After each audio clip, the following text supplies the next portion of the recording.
എല്ലാ കൂട്ടുകാർക്കും പുതിയൊരു വീഡിയോയിലേക്ക് സ്വാഗതം. അപ്പോൾ കഴിഞ്ഞ ദിവസം ഉണ്ടല്ലോ ഞാനൊരു വീഡിയോ ഇട്ട് കഴിഞ്ഞപ്പോൾ അവർക്ക് ചെടിയെ പറ്റി കൂടുതലൊക്കെ അറിയാനായിട്ട് ആഗ്രഹം ഉണ്ടായിരുന്നു. അപ്പോൾ അതുകൊണ്ട് അവർ കുറച്ച് കാര്യങ്ങൾ ചോദിച്ചു കേട്ടോ. അപ്പോൾ ബോഗൻവില്ലയുടെ ഇപ്പോൾ എന്താ ചെയ്യേണ്ടത്, ബോഗൻവില്ല ഇപ്പോൾ പ്രൂൺ ചെയ്യാമോ, അതോ അല്ലെങ്കിൽ ഇങ്ങനെ റീപ്പോർട്ട് ചെയ്യാമോ എന്നൊക്കെ ചോദിച്ചായിരുന്നു. അപ്പോൾ ഇപ്പോൾ നമ്മൾ റീപ്പോർട്ട് ചെയ്യണ്ട കേട്ടോ. ഇപ്പോൾ നമ്മൾ റീപ്പോർട്ട് ചെയ്ത് നമ്മൾ വളമൊക്കെ ഇട്ട് നമ്മൾ റീപ്പോർട്ട് ചെയ്ത് കഴിഞ്ഞാൽ വലിയ മഴയാണ് വരാൻ പോകുന്നത്. അപ്പം മഴയത്ത് മണ്ണൊക്കെ ഒലിച്ച് പോവും. അപ്പോൾ നമുക്ക് ആ വളമൊന്നും നമുക്ക് ചെയ്യുന്നത് കിട്ടില്ല കേട്ടോ. അപ്പോൾ നമ്മളിപ്പോൾ നിൽക്കണത് പോലെ തന്നെ നിന്നാൽ മതി. പിന്നെ പറയാൻ പറ്റില്ല, നമ്മൾക്ക് ചട്ടി മാറ്റാതെ ചെറിയ ചട്ടിയിൽ നിന്ന് മാറ്റാൻ പറ്റാതെ വരുന്ന ഒരവസ്ഥയൊക്കെ ഉണ്ടാവും. ചിലപ്പോൾ അത് ഉണങ്ങാറായി, ചട്ടി പറ്റാണ്ട് വരുമ്പോൾ ഉണങ്ങാറായോ അങ്ങനെയൊക്കെ സമയത്ത് വരാണെന്നുണ്ടെങ്കിൽ നമുക്ക് ചെയ്യേണ്ടി വരാണെങ്കിൽ ചെയ്യാം കേട്ടോ. അതിന് കുഴപ്പമൊന്നുമില്ല. അപ്പം നമ്മൾ ഒരുപാട് വളമൊന്നും കൊടുക്കാത്ത രീതിയിൽ നമ്മൾ ചെയ്ത് വെച്ചാൽ മതി. പിന്നെ എന്നോട് ചോദിച്ചത് ഇപ്പോൾ പ്രൂൺ ചെയ്യാമോ എന്ന് ചോദിച്ചു കേട്ടോ. അപ്പോൾ ഇപ്പോൾ പ്രൂൺ ചെയ്യാൻ പറ്റില്ല. കാരണം ഇപ്പോൾ പ്രൂൺ ചെയ്ത് കഴിഞ്ഞാൽ നമ്മൾ മഴ പെയ്ത് കഴിയുമ്പോൾ മഴവെള്ളം ഇതിനകത്ത് ഇറങ്ങി ഈ തണ്ടുകളൊക്കെ ചീഞ്ഞു പോകും. അപ്പോൾ അതുകൊണ്ട് നമ്മൾ ഒരിക്കലും അത് ചെയ്യാൻ പാടില്ല. പിന്നെ നമ്മൾക്ക് ചെയ്യാം, ഒത്തിരി വളർന്ന് ഒക്കെ വന്നിട്ടുണ്ടെങ്കിൽ ആ ചെടി നമ്മൾ തുമ്പൊക്കെ സോഫ്റ്റ് പ്രൂൺ എന്ന് പറയും, സോഫ്റ്റ് പ്രൂണിങ് ചെയ്യാൻ പറ്റും. ഇതിനൊക്കെ പൂവ് കാരണം ഒന്നും ചെയ്യാൻ പറ്റില്ല കേട്ടോ, എല്ലാത്തിലും പൂക്കളാണ്. അപ്പോൾ അങ്ങനെ വരുമ്പോൾ നമുക്ക് ചെയ്യേണ്ടി വരുന്ന ഒരു ഘട്ടങ്ങളൊക്കെ ഉണ്ടാവും. അങ്ങനെ വരുമ്പോൾ നമുക്ക് ചെയ്യാം. തുമ്പ് മാത്രം ഒന്ന് കട്ട് ചെയ്ത് വിടാം കേട്ടോ. അല്ലാണ്ട് നമ്മൾ ഹാർഡ് പ്രൂൺ ചെയ്യാൻ പാടില്ല. ഹാർഡ് പ്രൂൺ ചെയ്ത് കഴിഞ്ഞിട്ടുണ്ടെങ്കിൽ മഴവെള്ളം ഇറങ്ങി ഇത് ചീഞ്ഞ് പോകും.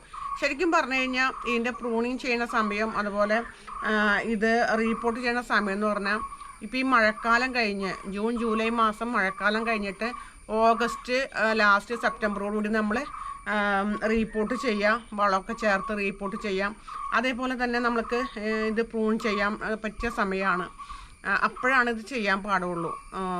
ഞാൻ അപ്പോഴാണ് ചെയ്യാറ്. ഇനിയിപ്പോൾ ചെയ്യണവരുണ്ടോ നമുക്ക് അറിഞ്ഞുകൂടാ കേട്ടോ. പല സമയങ്ങളും പലരും ചെയ്യാറുണ്ടാവാം. ചിലപ്പോൾ സക്സസ് ആയേക്കാം, ഇല്ലയെന്ന് പറയാൻ പറ്റില്ല. പക്ഷേ ഞാൻ ചെയ്തു വരുന്നൊരു കാര്യങ്ങളാണ് ഞാൻ നിങ്ങളോട് പറയണത്. ഞാൻ ചെയ്തു പോരുന്നത് ഇങ്ങനെ തന്നെയാണ്. അപ്പോൾ ഓഗസ്റ്റ് സെപ്റ്റംബറോടുകൂടിയൊക്കെ നമ്മൾ വളമൊക്കെ ചെയ്ത് കൊടുത്തു കഴിയുമ്പോൾ നവംബർ ലാസ്റ്റത്തോടുകൂടി ഡിസംബർ ആവണേക്ക് മുമ്പ് നമുക്ക് പൂക്കളായി തുടങ്ങും. അപ്പോൾ അന്നേ തുടങ്ങി ഡിസംബർ സ്റ്റാർട്ടിങ്ങിലൂടെ നമുക്ക് പൂക്കളായി കഴിഞ്ഞാൽ ഈ മെയ് ലാസ്റ്റ് വരെ നമുക്ക്, അത് കഴിഞ്ഞിട്ട് സെപ്റ്റംബർ ഒക്ടോബർ നവംബർ ഡിസംബർ ജനുവരി ഫെബ്രുവരി മാർച്ച് ഏപ്രിൽ മെയ് ലാസ്റ്റ് വരെ നമുക്ക് പൂക്കളുണ്ടാവും. അതുകൊണ്ടാണ് കേട്ടോ ഞാൻ അപ്പം ചെയ്യണത്. പിന്നെ നമ്മൾ ഈ ചെയ്യണ കാര്യങ്ങളൊക്കെ നമ്മൾ വെച്ചിട്ടുണ്ടെങ്കിൽ പാഴാണ്. കാരണം നമ്മൾ ഈ മഴക്കാലത്ത് കുറേ വളം ഇട്ടു കഴിഞ്ഞ് കഴിയുമ്പോൾ ശരിക്കും പറഞ്ഞാൽ മഴക്കാലത്ത് വെള്ളം കുത്തിയൊലിച്ച് വീണ് ആ വളം മുഴുവൻ നമ്മൾ പോയിട്ടുണ്ടാവും. പിന്നെ നമ്മൾ എന്തിനാ വളം ചെയ്യേണ്ട ആവശ്യമില്ലല്ലോ. ഞാൻ ഇപ്പോൾ തുടങ്ങി ഞാൻ വളം ഇടാറില്ല കേട്ടോ. കാരണം ഇപ്പം അത്യാവശ്യം പൂക്കളേക്കിനകത്തുണ്ട്. ഇനി അങ്ങോട്ട് ഇപ്പം മെയ് പകുതിയായില്ലോ, അപ്പോൾ നമ്മൾ വളം ഇടാറില്ല. പിന്നെ വേണമെങ്കിൽ ഇത്തിരി ചാരം, പിന്നെ നമ്മുടെ സവോളത്തണ്ട് ഉള്ളിത്തൊണ്ടൊക്കെ പൊടിച്ച് അതൊക്കെ ഞാൻ ഇനി ഇടാറുള്ളൂ കേട്ടോ. ഇതിക്ക് മുമ്പ് ഞാൻ NPK 19 അതുപോലെ DAPയും എപ്സം സാൾട്ടൊക്കെ ഇട്ട് കൊടുക്കാറുണ്ടായിരുന്നു. മാറി ഒന്നിച്ചല്ല കേട്ടോ. ഒരെണ്ണം ഇട്ടിട്ട് 5-6 ദിവസം കഴിഞ്ഞ് ഈ അടുത്ത വളം ഇട്ട് കൊടുക്കും, അടുത്ത പിടുത്താഴ്ചയിൽ വേറെ ഇടും, അങ്ങനെ ഇട്ടിട്ട് കൊടുക്കാറുണ്ടായിരുന്നു. പക്ഷേ ഇനി ഞാൻ ഈ വളമൊന്നും ചെയ്യില്ല. കാരണം നമ്മൾ ഇനിയും ഇത്ര വില കൊടുത്ത് വാങ്ങിക്കേണ്ട വളങ്ങളൊക്കെ ഇട്ട് കഴിഞ്ഞിട്ടുണ്ടെങ്കിൽ പെട്ടെന്ന് നമ്മൾ വിചാരിക്കാത്ത ഒരു മഴ വന്ന് കുത്തിയൊലിച്ച് ഈ ചട്ടിയിൽ വെള്ളം വീണ് നിറഞ്ഞ് ഒഴുകി കഴിഞ്ഞാൽ ആ വളമൊക്കെ നമ്മൾ പോയി കിട്ടും. പിന്നെ നമ്മൾ ചെയ്യണ വളം വെറുതെ അല്ലേ.